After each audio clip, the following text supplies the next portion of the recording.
कैसे हो दोस्तों? आप सभी के मैं आपके मंच the success point at the rate पे एक बार फिर से आपका स्वागत करता हूं। दोस्तों, the success point at the rate आपका चैनल, आपका मंच। The success point at the rate एक ऐसा मंच है दोस्तों जो आपको उन बुलंदियों तक पहुंचाने की आशा रखता है जिससे आप अपने लक्ष्यों को जल्द से जल्द हासिल कर सकते हैं।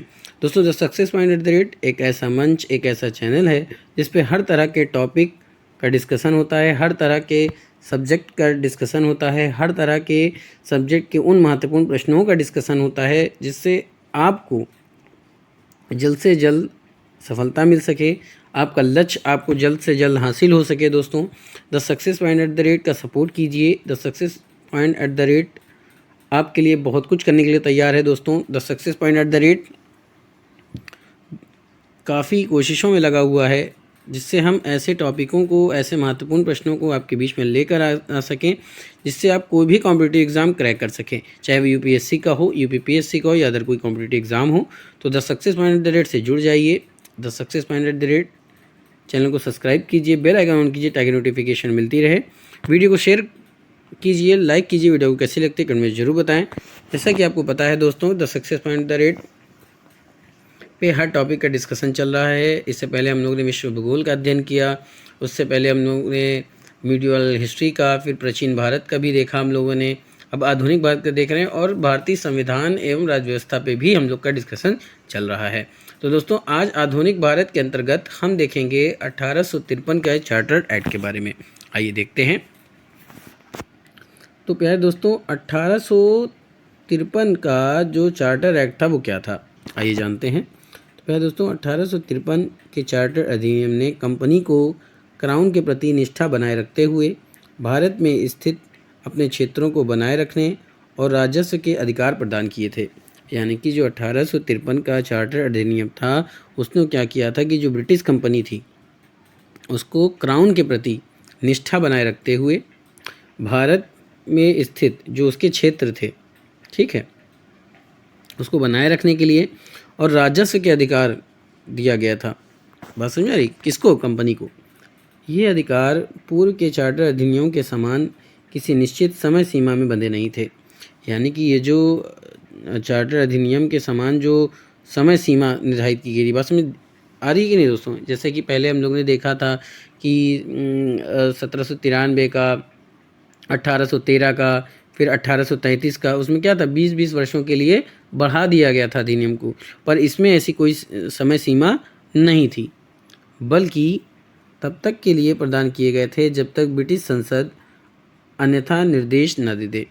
यानी कि ये जो चार्टर अधिनियम 1853 का जो अधिनियम था ये तब तक लागू किया गया था, तब तक के लिए लागू किया गया था जब तक कि ब्रिटिश संसद कोई निर्देश जारी नहीं करती है। आगे देखते हैं।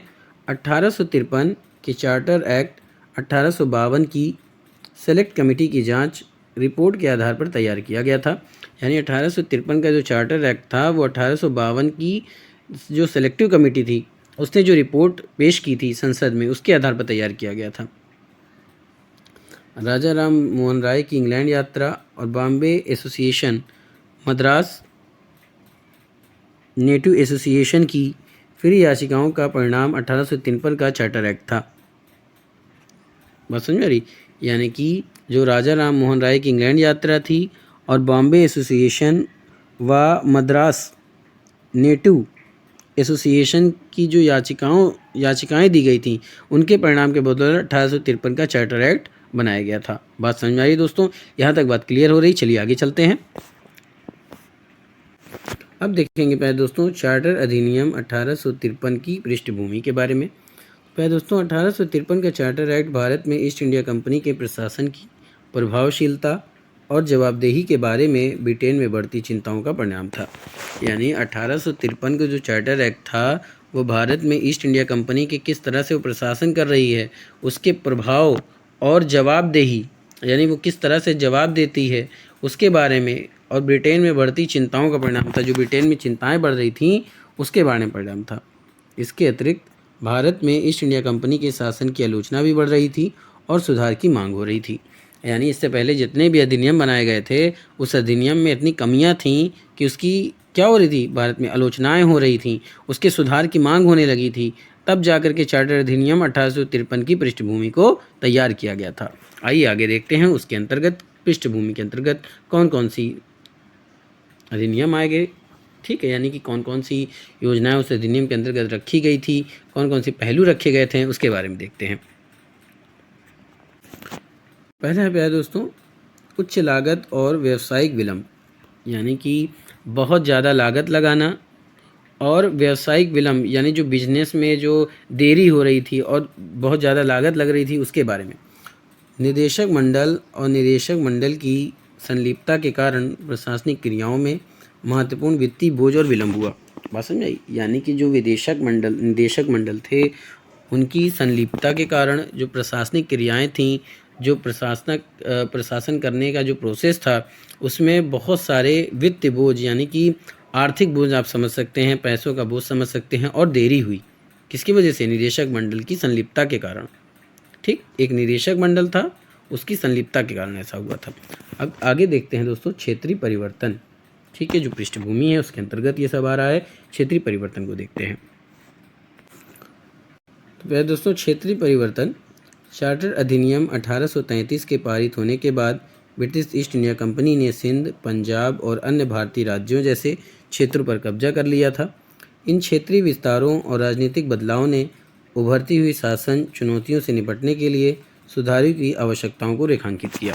यानी जो 1853 जब पारित हुआ था तो उससे जो ब्रिटिश ईस्ट इंडिया कंपनी थी उसने क्या किया था, सिंध, पंजाब और अन्य भारतीय राज्यों को अपने क्षेत्रों में कर लिया था।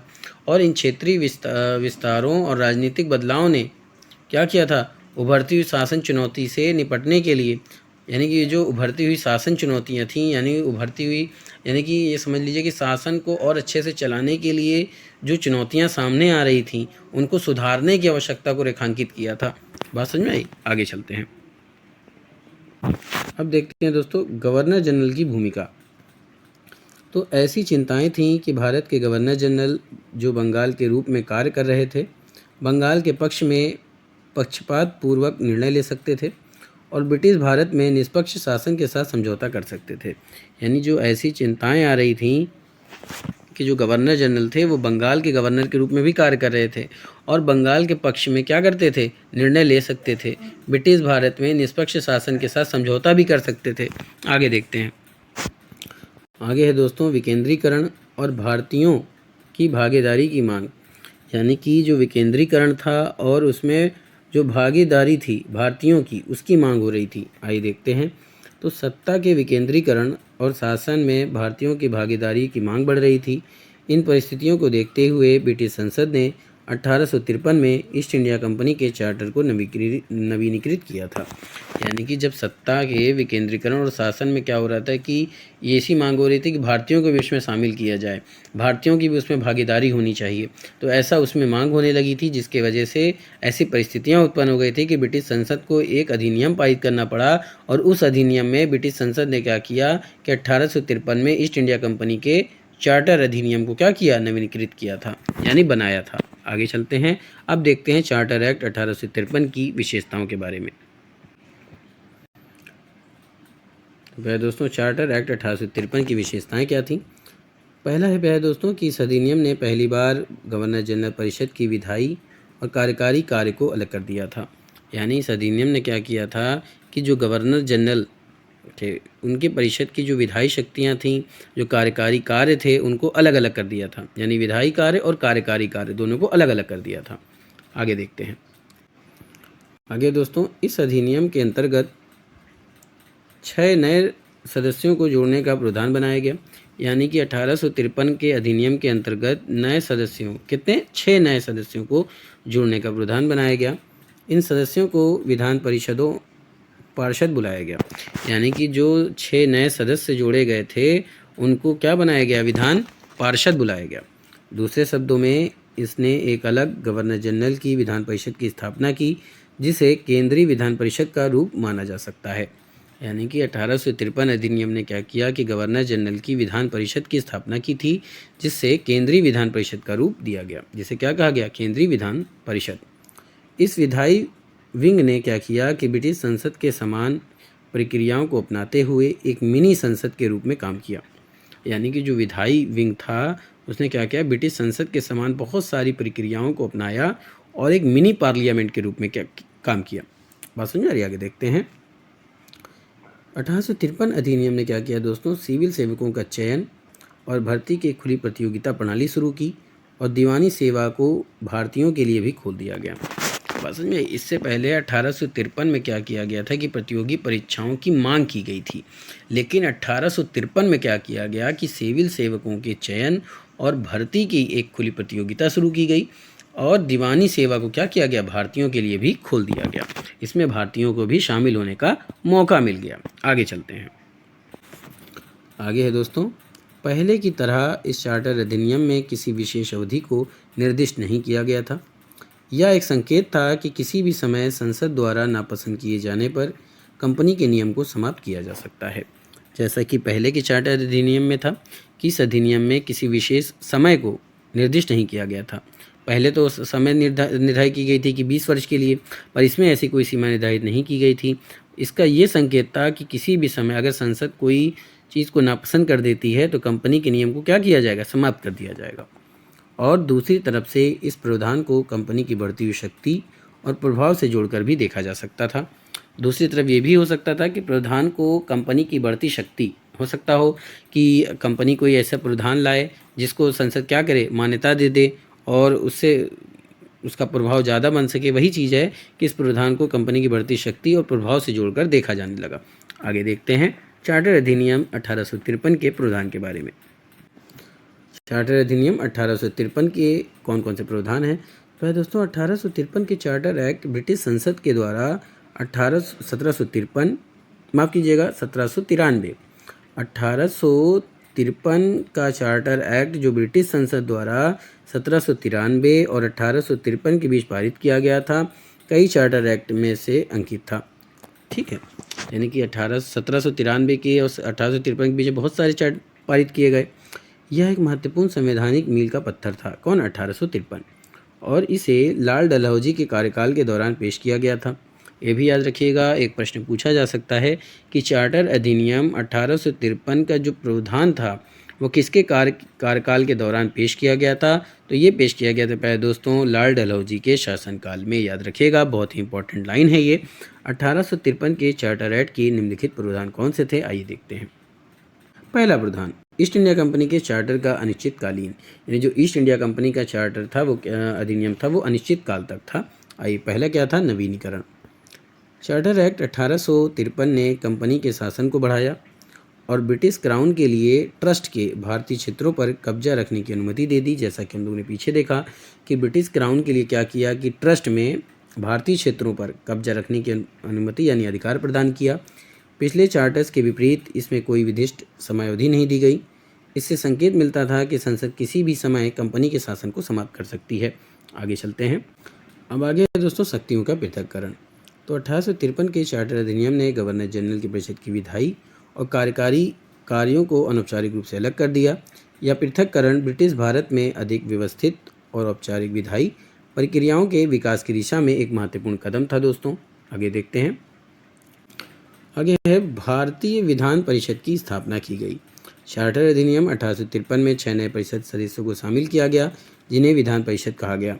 दूसरे शब्दों में इन्हें एक अलग गवर्नर जनरल परिषद बनाई गई जिसे भारतीय केंद्रीय विधान परिषद के रूप में जाना गया। विधि सदस्य गवर्नर जनरल की कार्यकारी परिषद का पूर्ण सदस्य बन गया था। आगे देखते हैं दोस्तों। बात समझ आई दोस्तों? इससे पहले हम लोगों ने 1853 की जो पृष्ठभूमि थी, पृष्ठभूमि के अंतर्गत कौन कौन से प्रावधान किए गए थे वो सब देखा। अब हम प्रावधान के बारे में देख रहे हैं कि किस तरह से प्रावधान सीरियल बाय सीरियल हुए थे। तो विधान परिषद का विस्तार देखते हैं। तो परिषद का यह विधायी विंग एक मिनी संसद के रूप में कार्य करता था जो ब्रिटिश संसद की तरह ही प्रक्रियाओं का पालन करता था।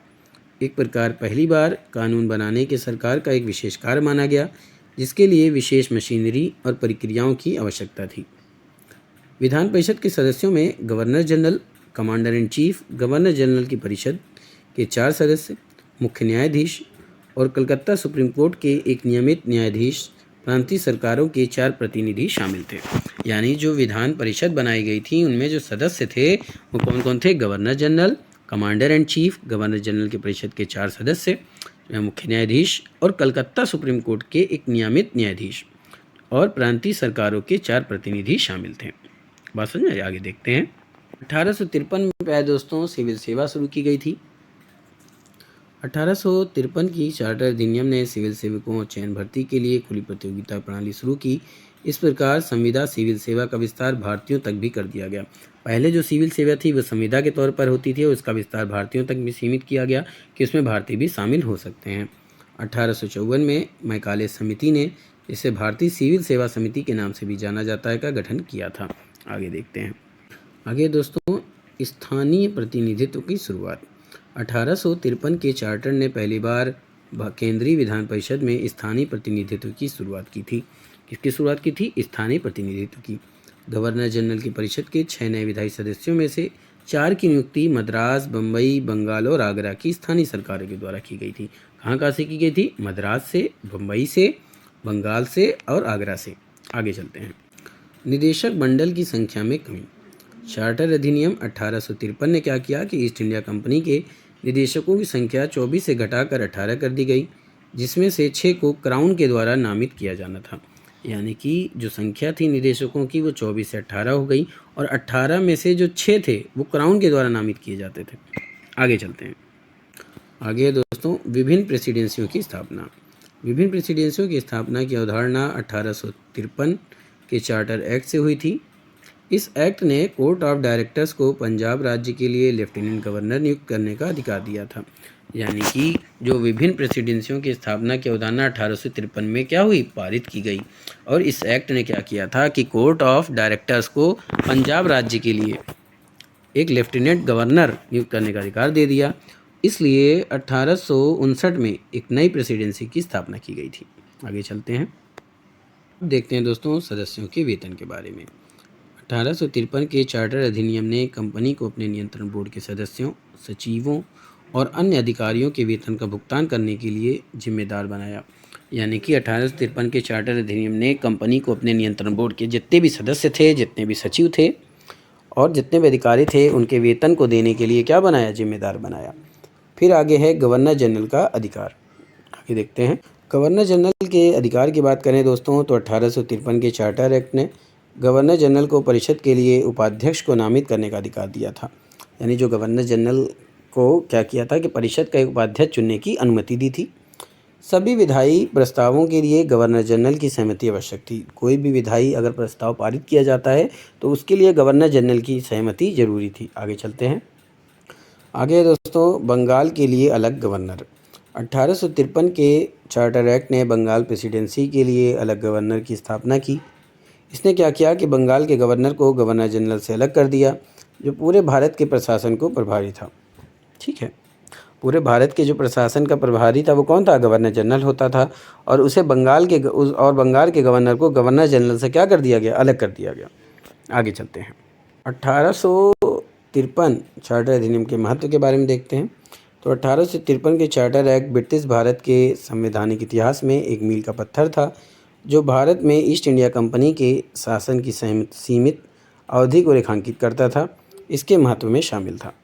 बस समझ आई? 1853 क्या आता है कि संवैधानिक इतिहास में एक मील का पत्थर था। आगे देखते हैं।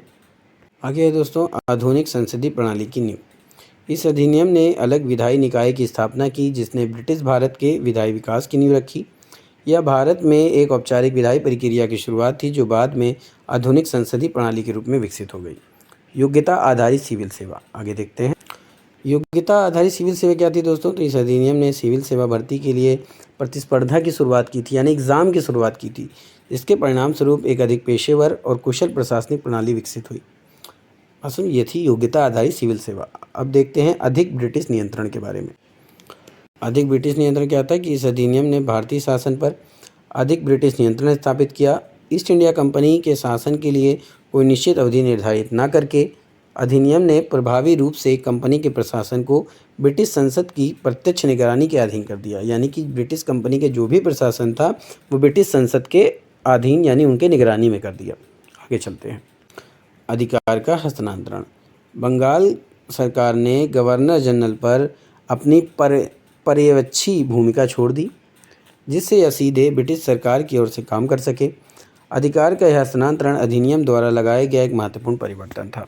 बात समझ में आई दोस्तों। बंगाल सरकार ने क्या किया कि गवर्नर जनरल पर अपनी पर्यवेक्षी जो थी वो भूमिका छोड़ दी, जिससे वह सीधे ब्रिटिश सरकार की ओर काम कर सकते थे। आगे चलते हैं। चार्टर एक्ट 1853 की कुछ आलोचनाएं थीं, उसके बारे में देखते हैं। तो 1853 का चार्टर एक्ट कुछ पहलुओं में प्रगतिशील था, लेकिन इसमें भारतीयों को प्रतिनिधित्व न देने व विधान परिषद की शक्तियों पर सीमाएं लगाने के कारण इसकी काफ़ी आलोचनाएं की गई। ठीक है, आगे चलते हैं। कौन कौन सी? अब आगे है भारतीय प्रतिनिधित्व का अभाव।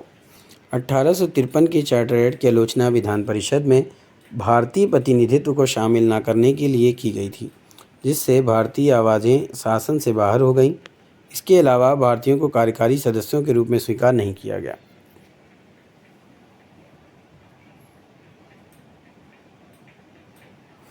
आगे चलते हैं दोस्तों, सीमित विधायी शक्तियों के बारे में।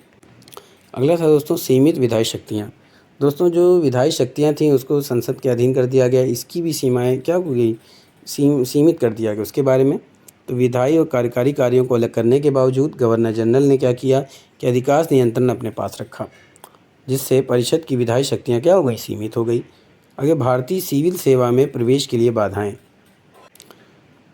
कौन कौन सी थी? हालांकि इस अधिनियम ने सैद्धांतिक रूप से भारतीयों के लिए सिविल परीक्षाएं खोल दी, लेकिन अभ्यर्थियों को परीक्षा के लिए ब्रिटेन जाने की आवश्यकता होने से अधिकांश भारतीयों के लिए एक बड़ी व्यवहारिक बाधा उत्पन्न हो गई। यानी इसने क्या किया कि जो अधिनियम ने क्या किया कि भारतीयों के लिए सिविल सेवा परीक्षाएं तो शुरू की, लेकिन जो उसको परीक्षा देने के लिए जो अभ्यर्थी थे उनको ब्रिटेन जाने की आवश्यकता होने पड़ती थी, उनको ब्रिटेन जाना पड़ता था। इसलिए भारतीयों के लिए क्या हो गई, एक व्यवहारिक बाधा उत्पन्न हो गई। आगे देखते हैं। आगे दोस्तों ब्रिटेन क्राउन के हस्तक्षेप की संभावना। इस अधिनियम ने ईस्ट इंडिया कंपनी के शासन को अगले 20 वर्षों तक नवीनीकृत नहीं किया, जिससे ब्रिटिश क्राउन का नियंत्रण करने की संभावना मिल गई, विशेष रूप से 1857 के भारतीय विद्रोह के बाद। बात समझ आई? ब्रिटिश क्राउन को कंट्रोल करने की संभावना मिल गई, और ब्रिटिश क्राउन को कंट्रोल करने की संभावना कब मिली थी? विशेष रूप से 1857 के भारतीय विद्रोह के बाद। बात समझ आई दोस्तों? दोस्तों आज का सेशन यहीं पे समाप्त करता हूं। उम्मीद करता हूं कि आज का सेशन भी आपको पसंद आया होगा। अगर आप मेरे चैनल पर नए विजिटर हैं तो आपसे गुजारिश है कि चैनल को सब्सक्राइब कर दीजिए, बेल आइकन ऑन कर दीजिए ताकि नोटिफिकेशन मिलती रहे। कोशिश कीजिए, प्रयास कीजिए कि ज़्यादा से ज़्यादा लोग इस चैनल से जुड़ें, ज़्यादा से ज़्यादा लोग इस वीडियो को देखें। दोस्तों इस चैनल का सपोर्ट कीजिए, वीडियो को शेयर कीजिए। वीडियो को कैसी लगती है कमेंट में ज़रूर बताएं। फिर मिलेंगे, तब तक के लिए जय Hind, wish you all the best.